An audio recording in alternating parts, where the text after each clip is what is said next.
Hello மக்களே, big பாஸோட 2வது promo release பண்ணிருக்காங்க. இந்த ப்ரோமோவில் ஒரு கேஸ் நடக்குது. இந்த கேஸ் அநேகமாக பிக் பாஸே கொடுத்துருப்பாருன்னு நினைக்கிறேன்.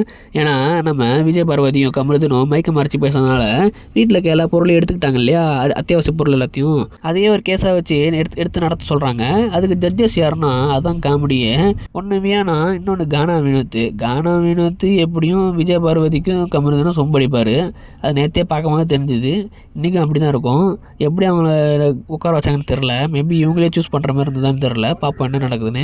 இந்த ப்ரோமோவில் என்ன சொல்கிறாங்கன்னா, இதில் பார்வதி என்ன சொல்கிறாங்கன்னா, நேற்று சொன்னாங்க இல்லையா, நீ கில்ட்டாக ஃபீல் பண்ணலன்னு விக்கல் சொல்கிறப்பாரு, அதை தான் சொல்கிறாங்க. நெக்ஸ்ட்டு அதுக்கு ஆப்போசிட்டாக எல்லோரும் சாட்சியாக வராங்க. அதில் சுபிக்ஷா இவங்க பண்ண தப்புக்கு எங்கள் பொருள் எடுக்கிறது நியாயமே இல்லைன்னு சொல்ல. நெக்ஸ்ட்டு திவ்யா என்ன சொல்கிறாங்கன்னா, இவங்க என்கிட்டே மயக்க மறைச்சி பேசியிருக்காங்க அப்படின்னு சொல்ல. அடுத்தது வியானா ஜட்ஜாக இருந்துக்கிட்டு, நீங்கள் பண்ண தப்புக்கு எல்லாரோட பொருளும் எடுத்துட்டாங்க, இது உங்களுக்கு தப்பாக தெரியலையா அப்படின்னு சொல்லிட்டு அவங்க கேட்குறாங்க. நெக்ஸ்ட்டு சாண்ட்ரா இவங்க பனிஷ்மெண்ட்டை ஏற்றுக்கிட்டால் மட்டும் எடுத்த பொருள்லாம் திருப்பி தந்துடுவாங்கன்னு கேட்குறாங்க. இது நியாயமே இல்லை அப்படின்னு சொல்லிட்டு அவங்க சொல்கிறாங்க. அடுத்த சபரி தான் சொல்கிறாரு. அவர் வக்கீலாக இருக்கார். அந்த பக்கம் வக்கீல் அமைத்திருக்காரு. அது சபரி என்ன சொல்கிறாருன்னா, இவங்க கில்ட்டாக ஃபீல் பண்ணல, ஏன்னா எடுத்த பொருள் எப்படி வரும், நாங்கள் பனிஷ்மெண்ட்டை ஏற்றுக்கிட்டோம் அப்படின்னு சொல்லிட்டு பனிஷ்மெண்ட்டையும் ஏற்றுக்க மறுக்கிறாங்க அப்படின்ற மாதிரி அவர் வார்த்தை வைக்கிறாரு. இது ஒரு பிரச்சனையாக எப்படியும் கடந்து கத்த போகுது விஜய் பார்வதி. நான் பண்ணேன் சரிதான்னு.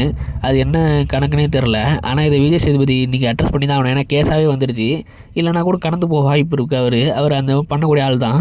இது கேஸாகவே வந்துருச்சு. இதை எப்படி நான் கேட்பார்னு நினைக்கிறேன். ஆனால் இதை அவர் வெறும் பேச்சாவோ வெறும் கண்டிஷனாகவோ போடாமல் ஒரு ஸ்ட்ரைக்கு இல்லை ஏதாவது ஒரு நல்ல பெரிய வார்னிங்காக கொடுக்கணும். இல்லை ரெட் கார்டு கொடுக்க நல்லது தான் எனக்கு தெரிஞ்சு. இல்லைனா இப்படியே ரிப்பீட் ஆகிட்டே இருக்கும். இன்றைக்கி கூட அப்படி தான் சைக்கிளில் பேசிக்கிட்டு இருக்காங்க.